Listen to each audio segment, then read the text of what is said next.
All right. Next chapter up is another Dago chapter.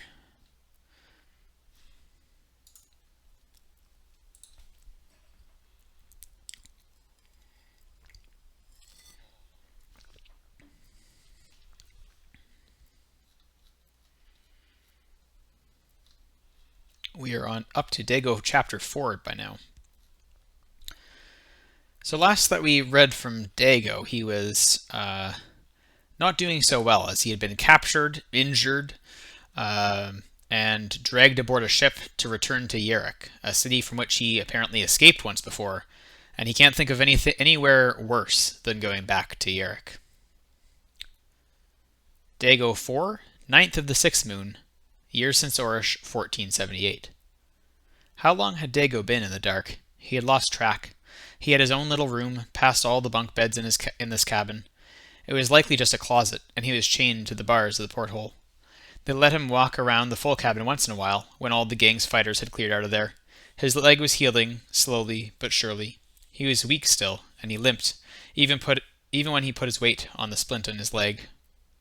Miss Puzzle had visited him twice, and both times he had repeated, with varying words, that he'd rather they all die in Yerrick than survive, just to spite her. Once she had put her little knife to his throat, and he had spat on her, a big glob of saliva. But she hadn't killed him then. He leaned against the wooden wall, feeling the rise and fall of the waves. They couldn't have been 2 days out from the river, could they? Were they even on the ocean yet, or still in Aka Bay? "We'll die in Yerrick," he said quietly. The sewers were full of dead bodies, the refuse of the Dark Ones who lived behind the weeping doors. It would be easy to get lost in there. Hopefully, if they died there... Dago's heart stopped at the thought. Hopefully their sorcerers will not find us in the sewers. He almost cried at the terror of it all. He had escaped there once. He was not certain he could bear to do it again. And then his door opened once more. This time it was Miss Puzzle, Avis, and a woman with bronze skin, a few wrinkles, and a long green dress. Dago stood up, leaning on his crutch. His chain left him enough room to move around the entire room. It was a tiny space. His neck was itchy and inflamed from the metal collar he wore, but he did not rush them. Avis had his little black crossbow and the same round black mask. The mask had a smirk cut into it under the two nose holes. "Good morning, Dago," Miss Puzzle said. "Is it morning?" Dago asked. He could see nothing through the open doorway except the bunk beds of their warriors. A few of them were filled by men who were listening to their conversation. "We stopped in Deltown last night," their leader said. "I thought you might need some more incentive." "What are you talking about?" Dago asked.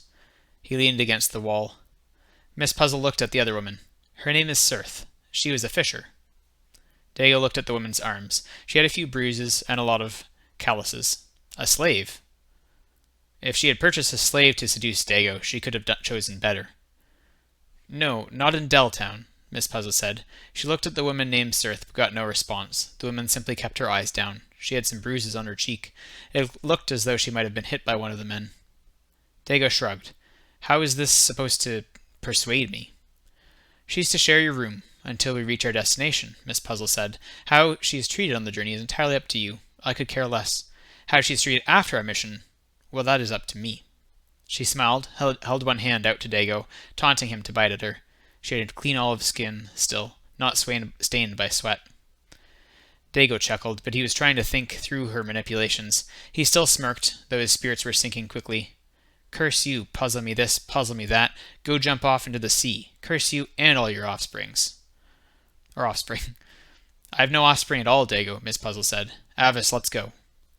"Miss," said the masked man.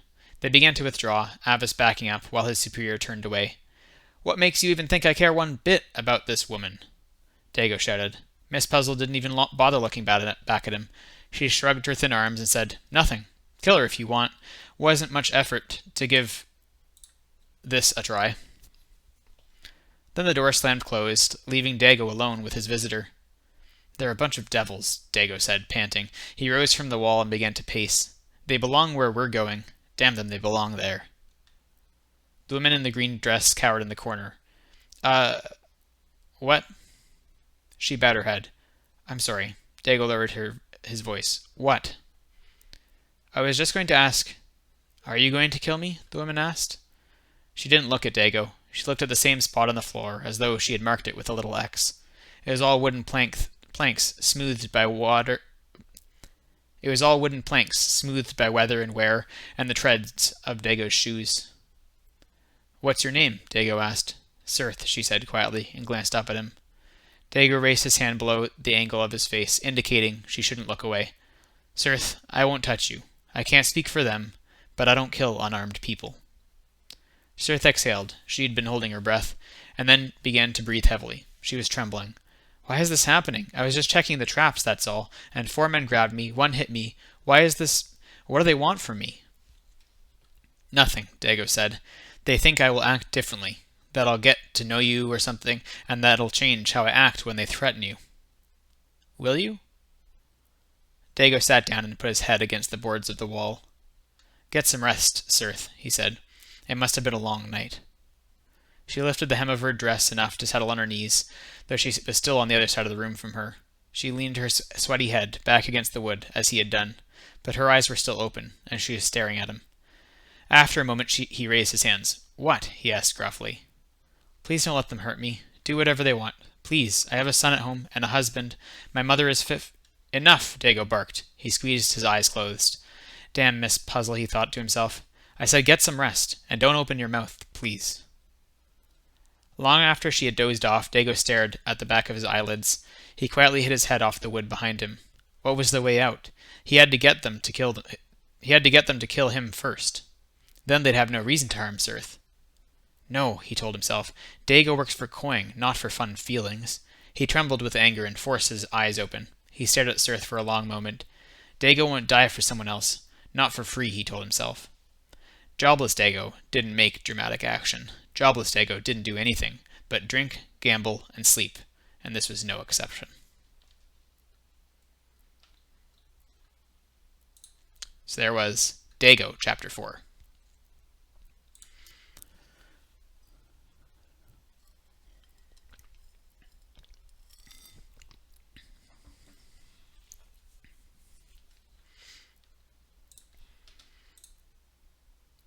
All right.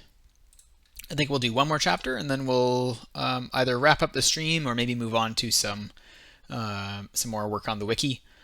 I have lots of stuff to still get up on that site, so we'll do